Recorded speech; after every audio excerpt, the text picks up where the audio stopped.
Hello and welcome back to a new series of Yorkshire Talks. I'm Matt Jameson. And I'm Christine Talbot, and together we're meeting a new generation of Yorkshire folk with a different story to tell. In this series, we'll be chatting to different folk, finding out what makes them tick and why it's so important coming from God's own country. We're delighted that this episode is sponsored by patient.info, one of the UK's leading independent health information websites. Yes, with trusted, health-based information written by industry professionals. Patient.info helps millions of people every month make informed decisions about their health and well-being. So for reliable information, resources and tools, why not visit patient.info? It's a great app. I have it. Do you? Yeah, I have it. Brilliant. And apparently 12 million people a month go on patient.info. That's incredible. What is the last thing you asked them for? Well, Can you say? Well, on Thomas, here? who is with us today from Patient.info, did tell me that most people go on to find out how to stop drinking. Oh, really? And I have to say, maybe that's what I did. How to drink less. Not that I drink a lot, but I did. Oh, you're painting a picture here, Christine. How to cut down on alcohol. Well, I'm on sober for October at the moment. So, yeah, I've done. We're nearly at the end of October, so it's 4 weeks today. As we're recording, by the time this goes out, you might be back on it. Big style. Yeah. So what have you been up to this week? What's been going on? A busy few days. I actually hosted the Danny Jones defibrillator ball for my friend Lizzie Jones, who you may know, and I went to the Yorkshire Royal Television Society Awards. Oh, fantastic. That was a great night. Met lots of my old friends there, so had a good time. What about you? So last week I was at the Hollyoaks 30th anniversary bash, which was brilliant. I saw some friends of mine, because I've got a few friends that are in Hollyoaks, so I know Jenny McCarthy really well. I went to school with Jenny, and also Chelsea Healy as well. He knows all. And Duncan as well. Duncan, who's Duncan? Duncan James from Blue. Oh, Duncan James. Oh, yeah, is he in Hollyoaks? Yeah, well, he was. He's not in it anymore. Right. But we got to see the whole week of episodes, so I knew what was going to happen, who was going to die. You had to watch a lot of people. Week of episodes. Yeah. We sat there watching it.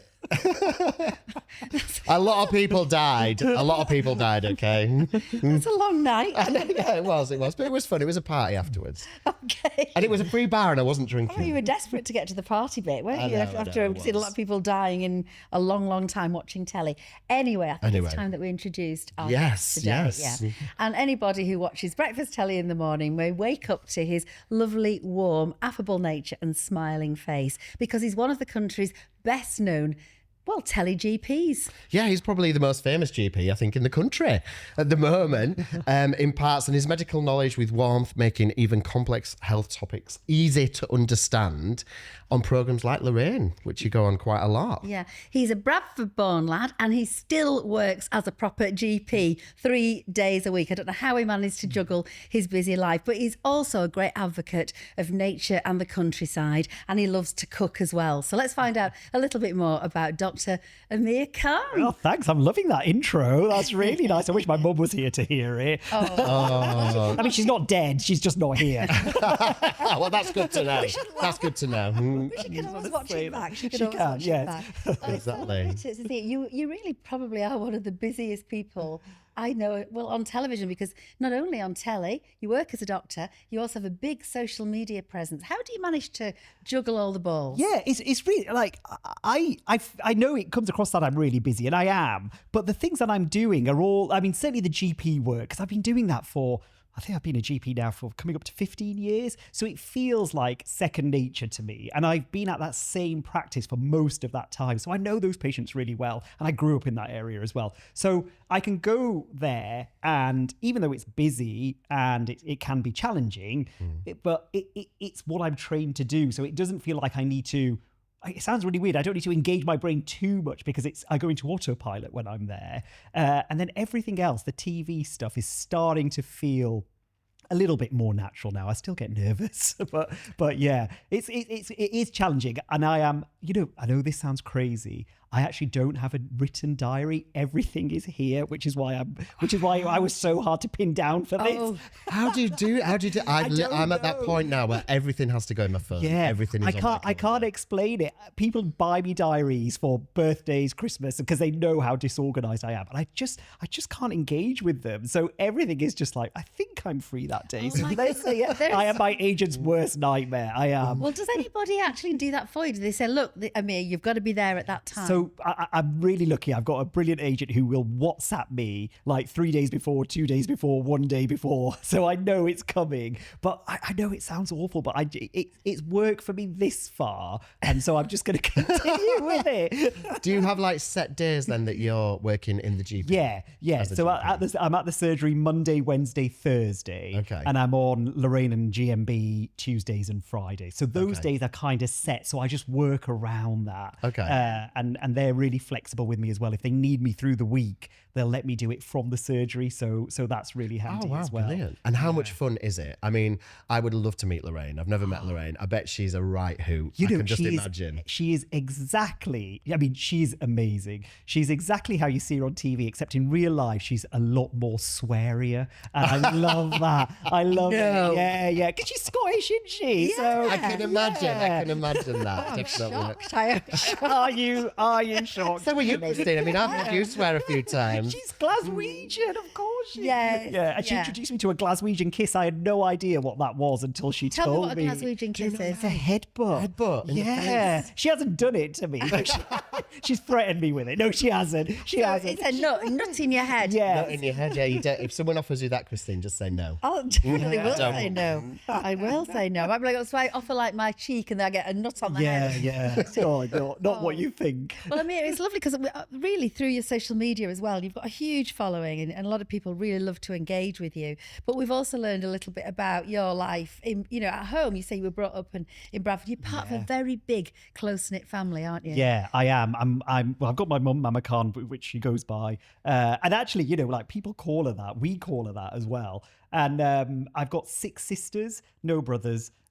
So I'm one of 7. Where do you come in the lineup? I've got 5 older sisters, then me, and then I think my mum and dad thought, well, let's try again. And as you do when you've got 6 kids. Yeah, they were like, "Oh, not happy with this boy. Let's have a try for another one." But they had got a girl. So I'm kind of towards the younger end of it, but which is great actually, because like everybody asked me, like, do you ever wish you had a brother? And I did growing up, but now I don't so much. I've got loads of brother-in-laws, which is really nice. And the question I get asked a lot is, was I spoiled as well as the only boy? And really, I don't think I was. And my mum says absolutely not, because she's like the ultimate feminist. Like back in the 80s, she was like saying, boys got to do the same thing. All my daughters are going to do whatever they wanted to, go off to university and whatever they wanted, which was quite radical for a Muslim woman in the 80s coming over here from Pakistan. And at the same time, she was like, Amir, do the washing up and mop the floor and all of that stuff as well, which is great. That's really good. It's really put me in good stead for now, because like I just know how to cook and clean. It's really handy. Well, what was it like having so many sisters? Were you like the baby of the family? Were you mothered by all of them? Well, because my mum was working, she was a social worker. Like my elder sisters would have to look after us while she was at work and on holidays and stuff like that.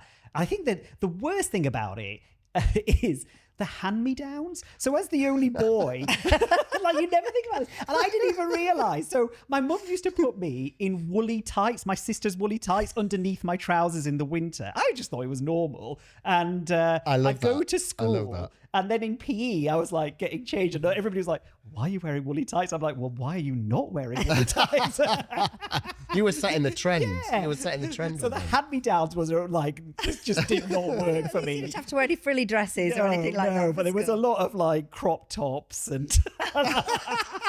I need to see photos. I know, yeah, we need evidence of this. Yeah, so she was just wear it, and I was like, okay, fine.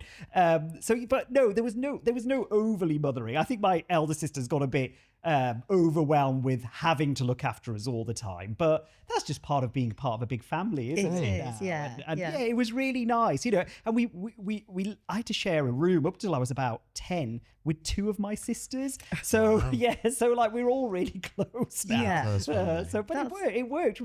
In hindsight, you know, when I think about it now, I'm just like, no one would ever do that now. But at the time, it just was completely normal. Yeah, and I love it when you do things. You're always doing family dances, aren't you, on social media, which I love watching. Yeah, well, we grew up on Bollywood.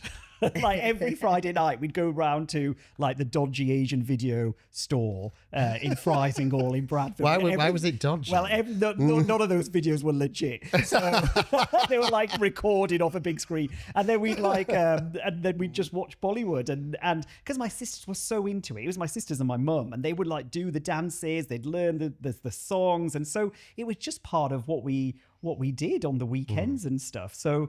Yeah, so now we've kind of passed that on. And also, when you've got 6 sisters, you've got like 6 huge weddings to sort out as well. And like these are huge affairs where, especially my eldest 2 or 3 sisters, they were like tyrants for their weddings because they were like making sure we had these full-on dance routines. I had to do with 2 of my sister just above me and my sister just below me, like a trio of a set routine. And like, if you got one step wrong, like you were in big trouble. So these videos of me through the ages doing these like extravagant Bollywood routines with my sisters as my backing dancers. I love that. But they will never see the light of day because they are worse than the woolly tights, I think. You need to post those on socials. People would love it. Like there's some of our family friends come up to me and go, do you remember when you danced to that Sneak song at our wedding? I was like, don't ever talk to me about that. Yeah, that's so funny. What about your dad? Where does he fit into this family? Well, sadly, my dad's passed away.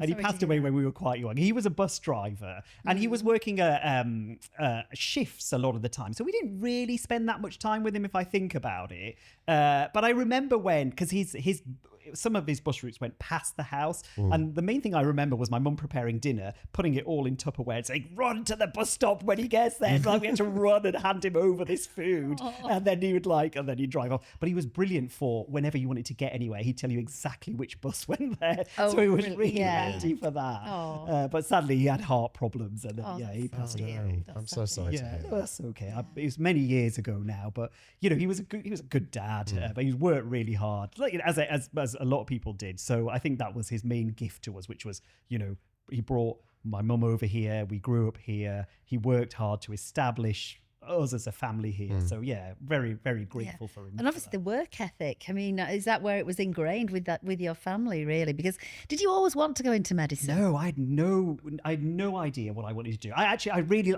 as you know, I like animals. So I wanted to be a vet.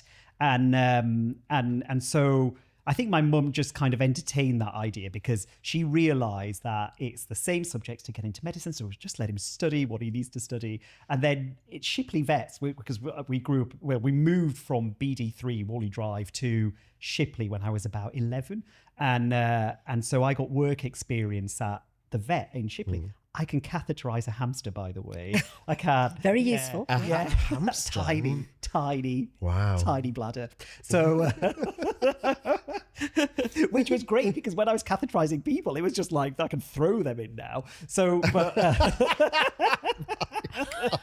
much bigger, yeah. Much bigger.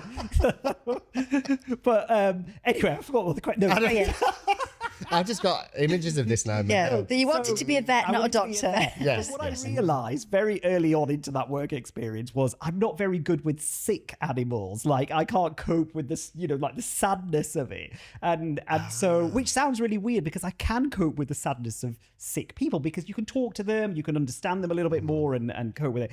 Anyway, when it came to applications to university, and I was like, right, 'cause there's only a few places that do veterinary medicine. So I was like, right, Mum, I'm going to put these down. And she just like laughed at me. She went, no, you're not doing veterinary medicine. And I was like, what do you mean, Mum? And then she explained to me that. And she did get it, that I wasn't so good with, because I used to come home like really upset when like we had to put an animal down or anything. She was like, you're just not good at this. Why do you think about medicine? And 2 of my sisters were already studying or already completing medicine. And so I applied thinking, well, I don't feel that passionate about it, but I'll do it. And it wasn't actually and all the way through university, because like when people study medicine, they've always like, you talk to them and go, why are you doing this? And they've always got like a really dramatic story about either when they were really ill and then someone saved their lives and they want to do that for other people, or something like that in their family, or they've got a family of doctors. And I didn't have any of that. And going through medical school, I felt a bit like, do I really deserve to be here? Because then all these people are so passionate about it and I feel like I'm just going through the motions. And then it wasn't until I did my GP placement and I thought, oh, actually, this is quite good, because it's mainly just gossip, being a GP. You ask a lot of I've questions. never heard it described like that before. You can ask anything you want and they have to answer. So but like, and then you kind of move forward with obviously the management and things. But I quite like that. And then it took me a few years to settle into. My mum was not impressed when I wanted to be a GP. She wanted me to be a cardiothoracic surgeon. In fact, she still says that, and she always reminds me of my cousin who is a cardiothoracic surgeon. And she goes, "Your cousin Arif, when he was a cardiothoracic surgeon, do you know how many marriage offers he got?" And I was like, "Probably had 12." And I went, "No." And she went, 12. And she went, "Do you know how many have come from you?" And I went, "No." She went, 0. Oh, that is funny. Anyway, but I in hindsight now, she was absolutely right, because I really like being a GP. I really like it, and I can't see myself being a vet or a cardiothoracic surgeon or anything now. I just really like working with a community. You like working with in people. The same place yeah. all the time. I'm sure there's no way she could say you were a disappointment to her. You'd be surprised. She ranks us in order of like our jobs in her preference. So like one of my sisters is an A&E consultant at the BRI. And you think she's her favourite, but my other sister is a colorectal surgeon, so she's at number 1, and then my A&E and then my dentist. Hierarchy. Yeah. So we know she stops introducing us. Yeah, to you know where you people stand. It was like child 4 or 5. She's like, these don't even bother with these lot. Oh, so you started working at the surgery that you still are at now. Yeah. And we've got to know that community. How did the break into television come about? Completely by random. So I had no plans to get into television. I just didn't think it was a realistic thing. So it never even entered my head. And then we got an email. Our practice manager got an email from Channel 5 for GPs behind closed doors. And this was in 2016, I think it was. And they were looking, they were filming, they were looking for a place to film their 6th series. And they'd filmed 4 in London and 1, I think, in Bath or Bristol, somewhere around kind of the southwest. And they were looking for somewhere up north. And obviously they're from London, so up north means all of England, doesn't it? And so they'd been to like Liverpool and Manchester and Newcastle. And then we were the last place they were coming to. And once we heard they'd been to those cities, we just thought, well, we can't really compete with those huge iconic cities as Bradford, but we'll entertain them. We'll ask them to come in and meet with us. And we knew, like, the minute this guy came in, he was called Jonathan. The minute he came in, we knew he was the guy from London, because he got the train up from London to Foster Square in Bradford. And then he had one of those like London trendy foldy up bikes that he'd ridden up to Great Horn, which he immediately regretted because Bradford drivers. And so he looked like he just looked as white as a sheet. And he also had open toe sandals on, which was a bit weird. And so I'm assuming this was in the summer. It was the summer. Yeah. It was the summer. But and he came and he was really nice, and he had a real passion for the NHS because his sister works in it. And he really said to us, we're here to really sell the NHS and general practice and community medicine. And one of our nurses made him a lemon drizzle cake, which I think is what won him over. And so we had an email like literally that same day after he'd met us all and he'd given us a speak and we'd shown him around the practice, the same day saying he wants to come to our practice and film it. And so that was that really. And so they came, there was a whole kind of group of them that descended on the practice because it's filmed over a year and it's 42 episodes. And so they completely transformed some of our surgery rooms. They'd like put all these cameras in, they put new lights in, and then they transformed our library into a room where they kind of watched us all and wrote everything down you say. So it's like proper like fly on the wall. Yeah, so everything happens just as it happens. They don't plan anything. No, so we didn't change any of our clinics. They were all still set up the same. Wow. We didn't know who was being filmed and who wasn't because they consent all the patients outside and the patients just book in as normal. And then there's a group of very young people going out into the waiting room and saying, would you like to be filmed? Would you not? And then they just kind of come in, and because the microphones and the cameras are already set up, nobody has to have a microphone on or anything. So you just you have no idea. So you have to like bring your A game to every consultation. Because you never know what they're going to use. Anything. Exactly. What was the most randomest thing that happened while you were filming? Then? What stands out in your mind? Well, so they were there for such a long time. So we were really good friends with them by the end of it. And halfway through, I thought, you know what, this is going really well. It was in the summer. I thought, I'm just going to play a bit of a trick on them. So I told my friend Ish, who I was at university with, I said, just come in and pretend to be a patient. And we had a plan. I love this already.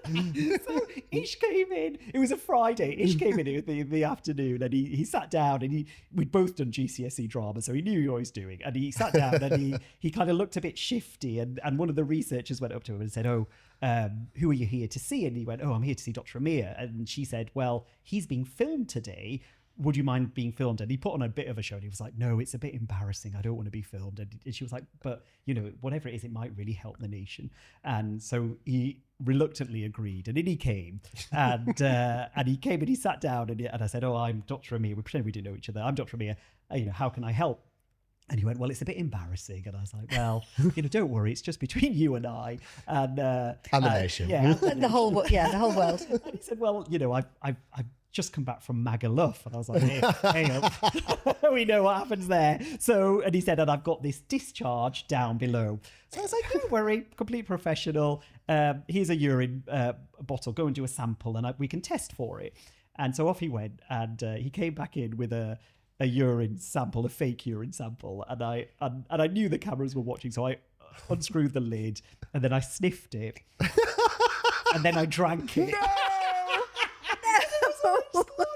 And then I said, yeah, definitely chlamydia. That is brilliant. That is brilliant. Has that ever been shown as an outtake? Never. Oh, wow. I bet the crew were like, what the hell is going on? The producer came down. She went, I don't want to tell you how to do your job or anything. She went, but is there a new way to test for chlamydia? Did they know you were joking, or did they actually think? I think they just twigged in the end. Well, I had to tell them. Yeah. So That's hilarious. Fantastic. So we had a really good time filming it. It was like something we'd never done before. It was just really fun for the whole surgery, and everybody was just excited. That's brilliant. How did it evolve from that then to the stuff that you're doing now? So after that, Channel 5 asked me to do a couple more shows. I did one with Gabby Roslin called The Science of Sleep. And then I did one with Ruth Langsford, who's amazing, called How to Lose Weight. And then Channel 5 were like, well, we'd like you to be our doctor. We'll keep you on here, and we'll offer you shows ad hoc. And I was like, well, whatever, because I've still got my GP job, and I'll just come down and do this in my annual leave. And so then I got an email from ITV Daytime.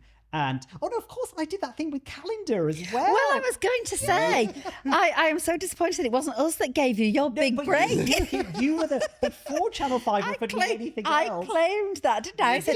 You did. Well, he used to come on Calendar, and that was the start of it. Yeah, that was the start of everything. Can I tell you something about that I've never told Go anyone? on. Oh, my goodness. I was thinking on the way today, shall I confess to this? And I thought, my goodness.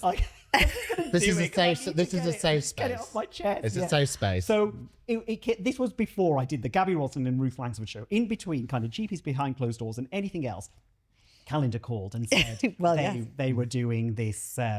They wanted to do a veg patch in their garden, and they wanted to do this kind of. It was with John the Weatherman, who's iconic, and we wanted to show people how to grow veg and eat their own food and all health related stuff. And I had, at that point, I didn't have social media before GPs Behind Closed Doors, but during I kind of got it. And the only thing I really did at the time was go to work and then come back home and I'd just garden. And so they'd seen me in the garden, mainly just flowers, nothing edible. And when I got the call, they were like, we want to do this. How are you at growing veg? Never grown anything in my life. And I went, I'm amazing at it. Oh my goodness. So we let you loose on our Calendar veg patch. Yeah. You guys thought I was like an expert veg grower. I invested in books. And so I just bought loads of books and read how to grow carrots and onions and things. That is so, we definitely thought you were the expert.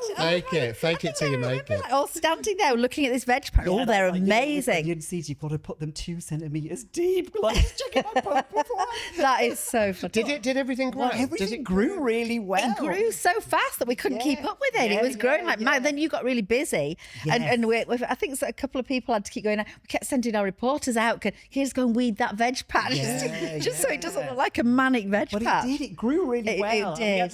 We had chefs come in and they cut up the beetroot. And we did something with Mama Khan because you filmed some of the veg, didn't you? Yeah. I was just as surprised as anyone else when that veg grew. So, that is that's hilarious. My confession. But it all ended quite well because it grew. It ended very well, but that was a great series. And then, because we always kind of claimed, that we discovered you, but you actually were on Channel 5 already. But it had all gone quiet after GPs Behind Closed Doors, and then I did that. Well, you see, I can honestly claim the credit for your amazing career. I will always be grateful to ITV Calendar. Oh, we loved having you as part of the Calendar family. It was lovely. And then we loved watching the success that you've gone on to since, because it really has blown up. I mean, especially in the last few years, hasn't it? I mean, that must have, obviously, the good thing is you've adapted to it so well. You're so natural on camera. You're very much who you are on camera that you are off camera. But how has it changed your life? Has it made a big difference to everything? Well, yes and no, in that, I'm still working at the Ridge Medical Practice in Great Horton in Bradford. And I think it's definitely made my life, it's enriched my life and it's made it busier. And I've met people that I never thought I'd meet, and I'm doing things I never thought I'd do. And it's just added layers to my life that, again, just as a lad from Bradford, just minding his own business, I never thought would happen. But I'm so grateful for it. And I think with ITV, with daytime, because I got that email just saying, we're looking for someone to, and what they offered me originally was 10 appearances in a year, and it was just to cover Dr. Hillary's leave when he was on holiday, and so I went down. At first I thought the email was a joke, so I replied with, is this a joke?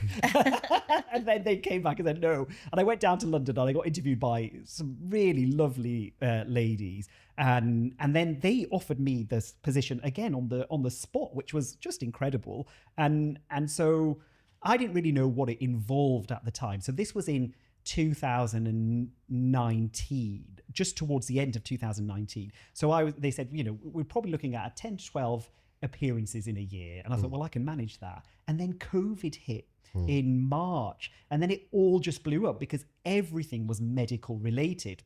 And Hillary was on and off because, he was on for a lot of it. He was amazing. But then he just couldn't keep up with the evolving news. Yeah. And so I was on a lot more than I anticipated and they anticipated, and that went on for a year or 2 years, and I think it was that timing that really changed everything for me, because obviously nobody wants to talk about a pandemic, we all want to avoid it, but the information that was coming out every day was different and confusing as well, so interpreting it in a way that people understood and actually acknowledging, because it's one thing saying, well, this is what you do and don't do, but it's also acknowledging how it impacts people every day as well. Definitely. And you were that safe voice that people wanted to listen to. That's it. I think because you are so lovely on camera and you are who you are, you're a reassuring voice and someone people could trust with that health advice.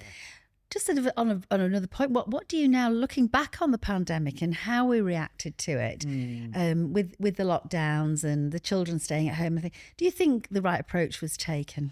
I think definitely there's lessons to be learned, because I wasn't just reporting on the pandemic, I was treating people during that time as well. So, we look after a number of care homes around where we are. And I remember so vividly having to get into my PPE and going to see people in these care homes who had COVID and then ringing their relatives from the car, giving them the update of it all. And I remember it just being really overwhelming. And then thinking, is it right that I'm the one who's telling these relatives about their loved ones about what's happening and they can't physically come in there. And it just felt wrong. And I would go home and I'd ring them back in the evening and just say, I'm just ringing to see how you are. And it was just so horrible. And I think that we all know it could have been done so much better. And it was hard, we were all thinking on our feet and being hit with all this new information. But I think that could have been done better. I think, we're going to pay the price for the schools closing for a long time to come. But I think there was lots of things that went well as well. The NHS coming together the way it did, people getting behind the NHS. I think that was really important as well. But no, I remember that. And then having to go in, I got quite emotional one time on Good Morning Britain describing my experience in care homes because it was just so raw. And these people in these care homes, I'd been looking after for years. I knew them really well, and so seeing them like that was quite hard. And I think that was the thing that people related to as well, because we weren't allowed to go and visit our loved ones in care homes, and we were all so isolated. But you were on the front line, delivering that care and being able to then relay that to people to kind of reassure people, as well as share the truth, I guess, of what was going on at the time. And I think that was different to perhaps other doctors who were on television. There were lots of people who were working in the NHS who were describing their experiences. But I guess I had a unique position in that I was doing these things and then going into the studio or doing or remotely, whatever was safe at the time. And I think that gave me a unique kind of outlook on it, which connected. But also, like, I was really free to disagree with some of the advice that was coming out, particularly around, don't get me wrong, the vaccines are really important, but forcing people to have the vaccines, I think was just a step too far from me. And so, I could say that and say, people should choose to have them and they definitely should, but you can't force anyone to have them. And so, those kind of things I was free to say. I think forcing anyone to have any medical treatment is a slippery slope. And it became part of the narrative as well, didn't it? Where people weren't having the vaccine, but then they were even penalised for it because not being able to go on holiday, not being able to do things because of not having the vaccine. There's safety issues around that, aren't they? There was reasons why they couldn't do it, and I think choosing not to have it and then dealing with the consequences, that's okay, I guess, in a way, because it's about the greater good. But forcing someone to have it, I think, was just where the red line was. And I know now in the aftermath of it, there's a lot of they're looking into the long-term effects of the vaccine, because some people have had problems with long COVID and long-term effects. One of my friends has a bit of a problem, and they're looking into that with her. But also, I think the big impact was on the very young and the very old, wasn't it? Mentally. Totally. And we're seeing that even now. We're seeing the effects of the mental health of young people, or people, of all ages, because that social isolation was such a huge difference to how we were living beforehand. And I think it's had long-term implications, not just for people's health, but people's behaviours as well, isn't it? People are happier to stay in now. People are happy to live in silos now with just their families, that less interaction with people. I think that going forward really spells disaster for communities and community cohesion. And we're seeing that as, on a larger scale, division within our country now that's taking place. And I wonder whether that would be as strong had it not been for that. Exactly. I mean, I run a charity in Leeds called Out Together, which supports the LGBTQ plus community, specifically older people. And we've seen that after COVID, bringing people together. And some people are still so scared, even now, of going out in the community and coming out and physically meeting face to face. So we run a lot of stuff online as well. But it's having that lasting effect, I think. And like you said, I completely agree with what you're saying. Like my mum's in her 80s, and her generation just stopped. Everything stopped for them, and it's never resumed. And that's often as well, mobility is a problem because they weren't moving. They've all. It's a lot of things. Yeah, the physical health effects of not moving, not socialising, particularly in older age groups, because that can increase your risk of dementia, all sorts of things. So I think I'm a real strong believer in community and community cohesion and integration. And I think that's the answer to a lot of what's going on right now. And I think there's a real focus on individualism and what's best for you and what's best for your own and me time and all of this. And we've lost that idea of actually what's good for you is good for the community, and just get out there and really work with the community. And that's what I love about my job in general practice, because it is a community, and I think again, going back to the reason I wanted to do general practice was to work within a community and change that community for the better. And staying at that same practice was really important to me, because it's very easy for me to have moved somewhere else. But that's not what for me, what general practice is about. Because you know everyone and you're part of that community. Yeah, and they know me, and they knew my mum and dad. Well, they know my mum and they knew my dad, so they will, and they always ask, and they like bring things for my mum and say, can you give this to your mum or whatever. It's just really nice. That's great. Yeah. And it must be very grounding as well, because you are a celebrity now. There is no doubt. I know you don't think of yourself that way, but you are. You must get recognised wherever you go. I mean, have you got used to that yet? I am so grateful to anyone who wants to come and talk to me, because first of all, I'm not that interesting. But secondly, like, if they've taken time out of their lives to come and say hello, I just love hearing about them as well. So when they come and talk to me, I'm just more interested in who they are. And so I can't, it never gets old, and it never gets boring, and it's never a nuisance. It's always such a lovely thing that someone might want to talk to me. They're more interested in my mum, to be honest. So like, I did have one person at King's Cross come up to me, they go, oh my God, are you Dr Amir? And I was like, yeah. She went, is your mum here? And I went, no. And then she just walked off. Or the other thing I get is, are you Dr Ranj? Oh, yes. All the time. Now I just say, yes, I am. And so I said, can we have a picture? My kids love you. So I'm like, yeah, come on. And so they take a picture of who they think I'm Dr Raj. And I can just imagine them going home and going, look, I met Dr Raj. And like, that's not Dr Raj. Like, who is that man? Who is that imposter? I really want to see that part. Yeah. It is. I love one that. of the good things is, I mean, you definitely are using your platform as well. You're very open about your views politically, and have you? Is that something that you're keen to continue? Because with that can come a backlash, can't it? Yeah, I've definitely felt that backlash on a number of things. I've got very strong views, and I think that comes with growing up very working class, and the system is almost rigged against the social deprivation that people live in now, and the continuity of that, and how things don't seem to be getting better for people. And I think when you work your way out of that, you can see the system almost like, from above, and you can just go, God, this is so hard for people living how I used to live and grew up as. And it's so hard for them to move up that social ladder. And you hear all these terms all the time, like, oh, we're gonna invest in the north, and we're gonna all this stuff that never happens. It does it. And so I get really cross with it, to be honest, because I know how difficult it is for those people. And so I'm very happy. Not happy. I wish I didn't have to do it, but I feel like I've been given this platform, so I'm really, I can talk politics. I feel like my views are valid and they represent people, and it doesn't represent everyone, of course.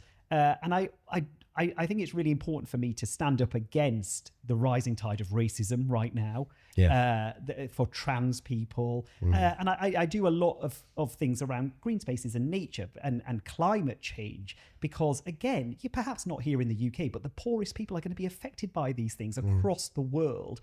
And so equality, and this is the thing I just don't get, why people are so against equality. Like, that's what everybody wants, and access to services that have been cut.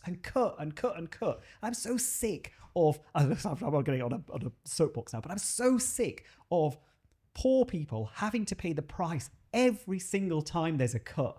And it never affects those at the top, because they will always get away with it. And I see it in the communities I serve. I see it in their health. I see it right across the board. And so when you're that embedded in it, I think it's really hard for me to not talk about it. I get into trouble all the time. But it's great. It's so great that you do, and you use your platform to be able to talk about these things. So I think people don't, and people let things just slide. People can be scared, can't they? Getting cancelled or getting trolled and having to deal with that. I am in a lucky position in that I have got a GP job which I can fall back on should I get into too much trouble and everything else gets taken away. So I do feel like, that I am in a really fortunate position from that point of view. But I just think I wouldn't be me if I didn't talk about Sounds like it. you've got a lot of Mama Khan in you. She was a bit of a campaigner. Yeah. You're a man of the people. A man of the people. Saying it how it is. I don't want to say like man of people because it sounds a bit like, I don't know, it sounds a bit weird, doesn't it? But I'm from that group of people. I grew up exactly there. Yeah. I know what it's like to not be able to have food. I know what it's like to not put the heating on. I know what it's like, I tell you what, it really opened my eyes to this. So I was really lucky when I got a scholarship to Bradford Grammar School. I was so lucky. That is the starkest difference I've seen between a poor person and a rich person. Going into that school, amazing school. It has done everything for me. Could never have afforded it otherwise. But when you see people, and they were all great lads, but my stuff was just awful compared to them. And as a kid, you kind of really realize that, and those are really informative years for me between the ages of 11 and 18. Seeing that difference between what I had and what they had, and no shade to them, it's just a real stark difference. Really hammered it home for me, I think. Gosh. Yeah. The other way that you use your platform is to teach the nation about good health. Yeah. And you're very strongly a believer in preventative health, preventative medicine in a sense, living well. Yeah. And you will sit and tell us what we should be doing in a very lovely, relatable way. Even you'll even sit on the toilet and talk about bowel issues. I've seen you there. Yeah, luckily.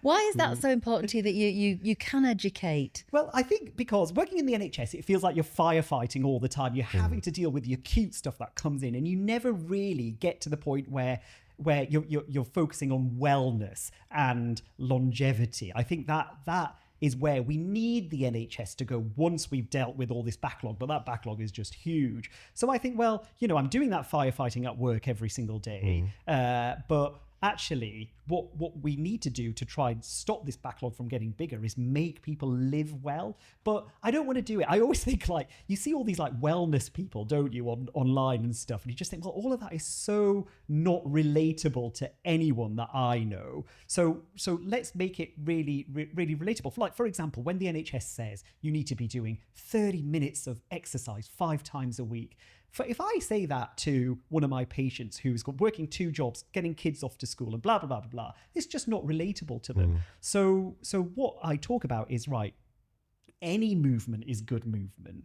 What can you fit into your day? Even if it's 5 minutes of dancing to your favorite song, that's good movement. Because if people can't hit targets, they'll just stop doing it completely. So getting them to engage in it. And then these things like, again, portions of fruit and veg every day, or 30 plant points a week, all of those stuff is very middle class to me. So I think, how can I make this applicable to people? So just say, you know what, adding a bit of spice to your food. Spice is a plant. That's a plant point. Just think about what one change you can make over time that you're going to sustain. Don't go crazy and do something for a short period of time and then not sustain it. And really simple things like, everybody wants more sleep, isn't it? And it's free if you can make it work. So talking to people about, actually, if you can't improve the length of time you're sleeping, let's talk about the quality of the sleep that you're getting and how that can actually have such a massive benefit on your health. So I think making it really accessible is the key. I love message. That. Yeah.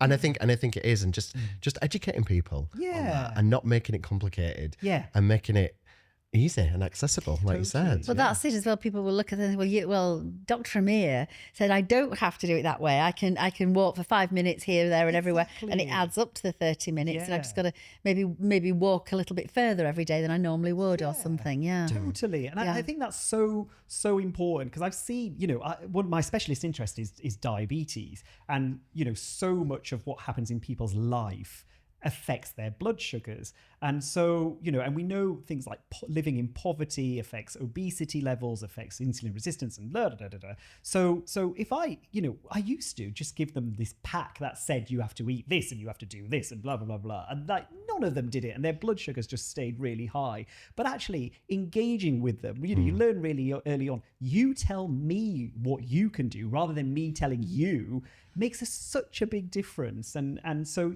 I think that has really helped me in terms terms of communicating online as well, because it just gives you a bigger platform to do, actually, this is what my patients are telling me they can do. So maybe I should just tell people that actually this is what's achievable. Why don't you try this instead? Yeah, no, it sounds, it's just basic, simple advice, isn't it? But you get such a big engagement on social media that, you know, just by saying this, a lot of people are going to see that, aren't they? Which is great. Yeah, and I don't shy away from topics as well. You know, we talk about vaginas and vulvas and all that kind of stuff, because all those words have kind of been labelled as you know, forbidden or dirty or whatever. Like when I did a whole post on vulval cancer, the vulva is the whole outside part of the female genital tract.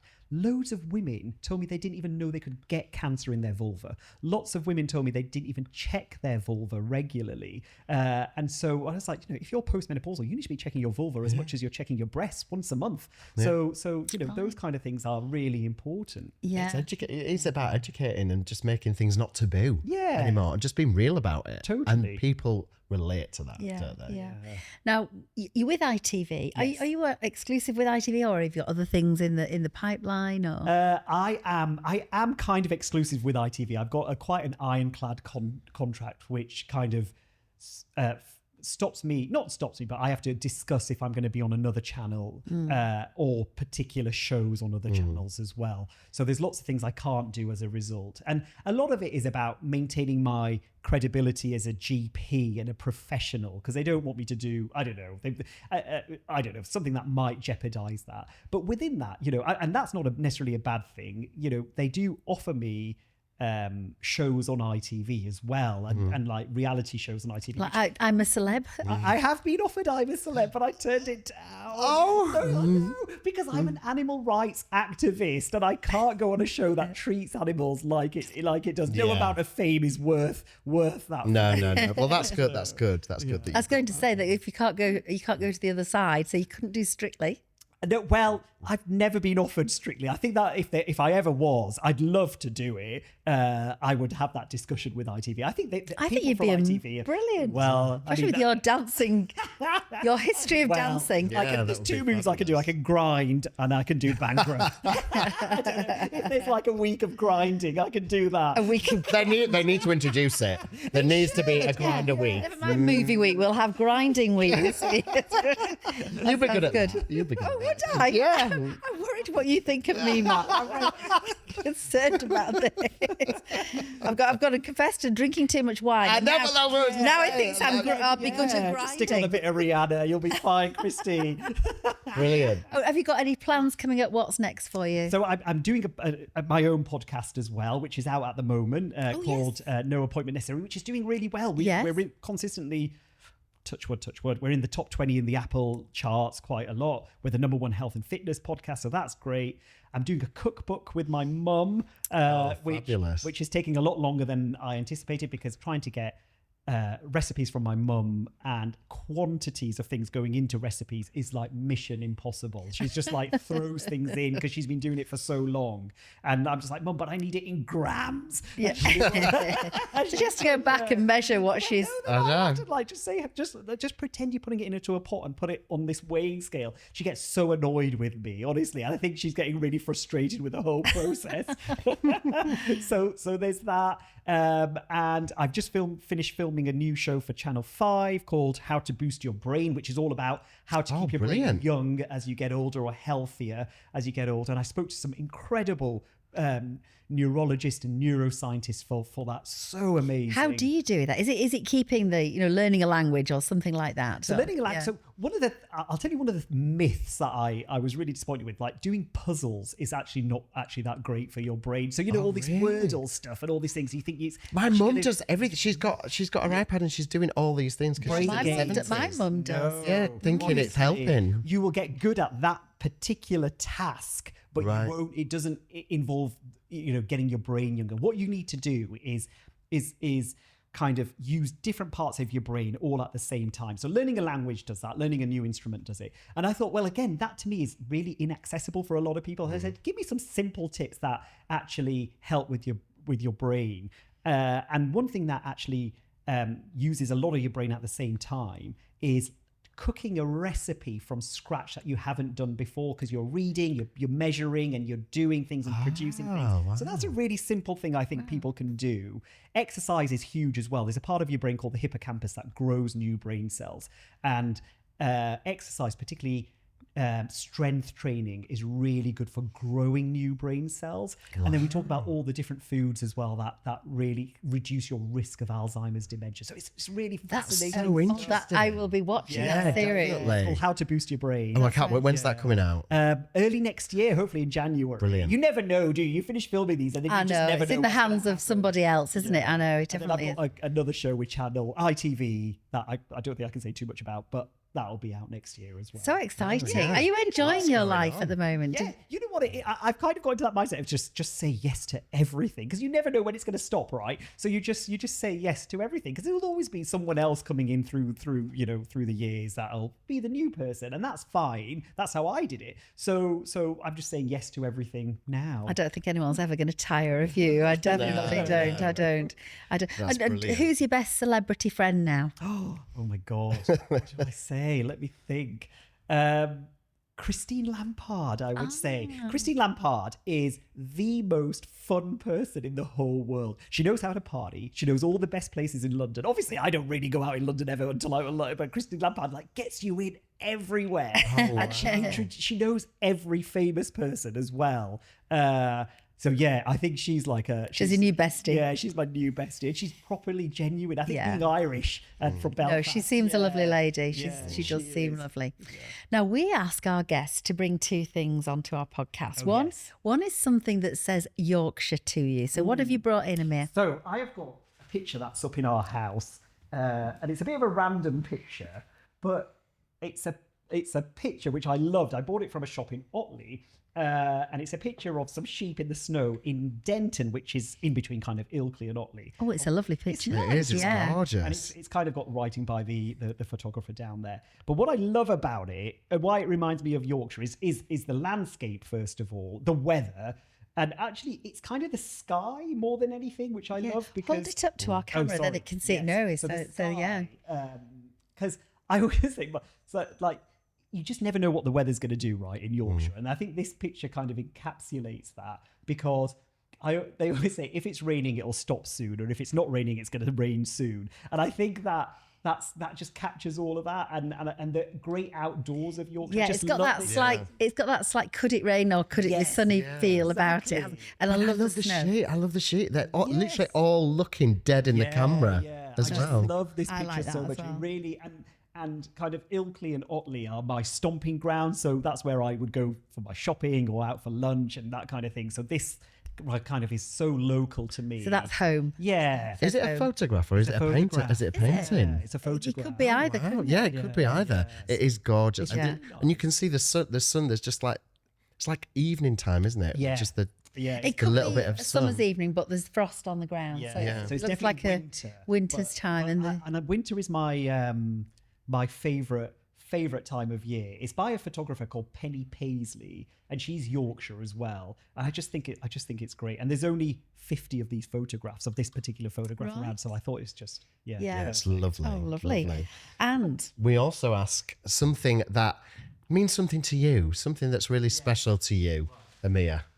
So what have you brought in for us? Right, I brought this in, which is a jar which is nearly empty of my mum's mixed spices. And so this is like when I'm cooking, rather than add all the different spices like one at a time, she's made this mix up. So it's like a super spice. Yeah. Super so spice. It's the only spice you need when you're cooking a curry. You just put this Shove it in. and it's done. So honestly, I go through like a jar of this a month, but it is so tasty. You add it to any curry and it just like lifts. now it. I see a marketing opportunity there. Mama Khan's mixed spice. True. Yes. True. Because whenever I cook for my mum, whenever she comes to our house, like, first of all, I would never dream of cooking a curry for my mum, because it is like, there's just no point, because hers are always a million times better. So I will cook like what she calls English food. And so, so like at one time I cooked like, 'cause obviously I'm trying to be healthy. I'm a doctor. And so I'm like, we never like for our family when we were growing up, like obviously we'd have a big curry most nights, and like my mum would like chop up a little salad and it would be like a little side thing. So I'm trying to I never knew until I went to university that salads could be a main meal, because it's just never featured in my life. It's always like on the side of something. So now I'm trying to cook all these like huge fancy salads with loads of things in. And my mum came over to my house and I was like, right, she was like, what are we having for lunch? I said, Mum, I've made this amazing salad. You're going to love it. It's got halloumi in it. It's got chickpeas in it. It's amazing.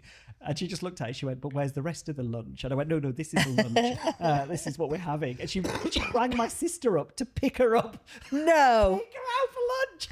Oh, that is so funny. Because it doesn't count as a meal. It just doesn't That's count as a a meal. lovely thing, but also made by your mum. It is. So it's something special in that way. And my mum doesn't make anything like in small quantities. So for this, she'll just make like huge vats of it. When my friends came from university to my mum's house for dinner once, like they were really surprised by the size of her pots, because each one is huge, and they're like, you can bath a baby in these pots. So like she just makes food when she's making food, because my mum's house is like an open house on our street, so people will come and go all the time, which is where that community I think really comes from. And so whenever you go to my mum's house, no matter what time of day it is, there's always food there on the go, the go, and it's always so delicious. And like you can come and you're like after a day's work, and I'm like, Mum, what's for dinner? And she's just made you, like, she knows you're coming, and like there's always like 3 different options. It's so good. She sounds wonderful. I mean, I'd love to meet her. Like you say, everyone wants to come over one day. The weatherman came and he had the curry. Yes, he did. You did. Yeah, I'd love to. And does she do one of these for all of the family? Do they all have a little jar? Got them. Yeah. She's lovely, and it's so lovely to chat to you and find out a little bit more about your life, because we see so much of you, on the television, but you're usually talking health. Yeah. But finding out about your life as well has been absolutely lovely. I really enjoyed it. Thank you so good. much. It's been brilliant. It really has been lovely to meet, and thank you for sharing some of these fun stories. I'm always going to remember the drinking the wee out the vial. That's brilliant. I love it. I've still not got over the fact you knew nothing about vegetable patches. Neither have I. Oh, it's been as always, it's been an absolute pleasure. We love chatting to you. And thank you for coming into Yorkshire Talks. Thank you so much. We'll see you soon. Yeah, can't wait for the new series as well. Yeah, definitely. I'll be that one. I will be recording. Definitely. So that's just about it from the two of us for this episode. Exactly. Thank you so much. Don't forget to like and subscribe, and we will see you next time on Yorkshire Talks. See you then.